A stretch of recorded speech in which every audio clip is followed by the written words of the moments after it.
আফগানিস্তানে অভিযানে ন্যাটোর ভূমিকা নিয়ে মার্কিন প্রেসিডেন্ট ডোনাল্ড ট্রাম্পের মন্তব্যের তীব্র নিন্দা জানিয়েছে যুক্তরাজ্য।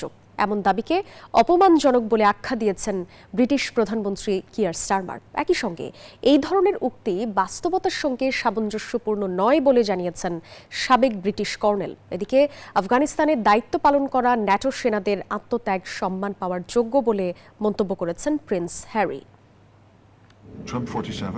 একের পর এক বিস্ফোরক মন্তব্যে আন্তর্জাতিক অঙ্গনে আলোচনার কেন্দ্রে থাকাই যেন পছন্দ মার্কিন প্রেসিডেন্ট ডোনাল্ড ট্রাম্পের। গ্রিনল্যান্ড নিয়ে ইউরোপের সঙ্গে টানাপোড়েনের মধ্যে এবার আফগানিস্তানের অভিযানে ন্যাটোর ভূমিকাকে প্রশ্নবিদ্ধ করলেন তিনি। ট্রাম্পের দাবি সেনারা সম্মুখ যুদ্ধ থেকে দূরে ছিল, জানিয়ে ব্রিটেন, কানাডা ছাড়াও আন্তর্জাতিক রাজনৈতিক অঙ্গনে সৃষ্টি হয়েছে তীব্র প্রতিক্রিয়া। Denmark went to Afghanistan was because the USFA was attacked on 9/11.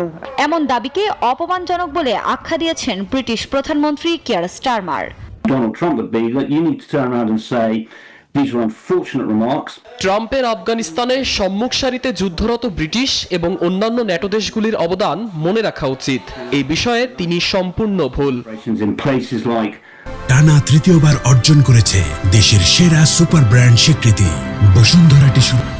Iraq, Afghanistan and other theaters. এদিকে ট্রাম্পের এমন মন্তব্য লাল রেখা অতিক্রমের শামিল বলে জানান আফগানিস্তান এবং ইরাকে দায়িত্ব পালন করা অবসরপ্রাপ্ত পুলিশ জেনারেল রোমান পোলকো। আর এই ধরনের বক্তব্য বাস্তবতার সঙ্গে সামঞ্জস্যপূর্ণ নয় বলে জানিয়েছেন সাবেক ব্রিটিশ কর্নেল সোন্টুয়ার্ট টুটল।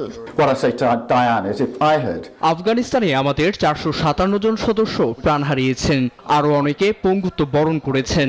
যারা স্বজনদের হারিয়েছেন তাদের মনে ট্রাম্পের এই বক্তব্য গভীর ক্ষত তৈরি করেছে। আমি এমন কাজ করলে অবশ্যই ক্ষমা চাইতাম।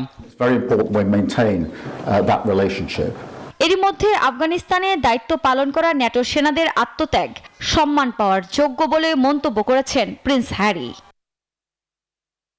দ্য গার্ডিয়ানের তথ্য বলছে 20 বছরের আফগান যুদ্ধে মোট 3,486 সেনা নিহত হন, যার মধ্যে মার্কিন সেনা 2,461 জন, যুক্তরাজ্যের 457 সেনা নিহত, কানাডার 165 জন সেনা প্রাণ হারান।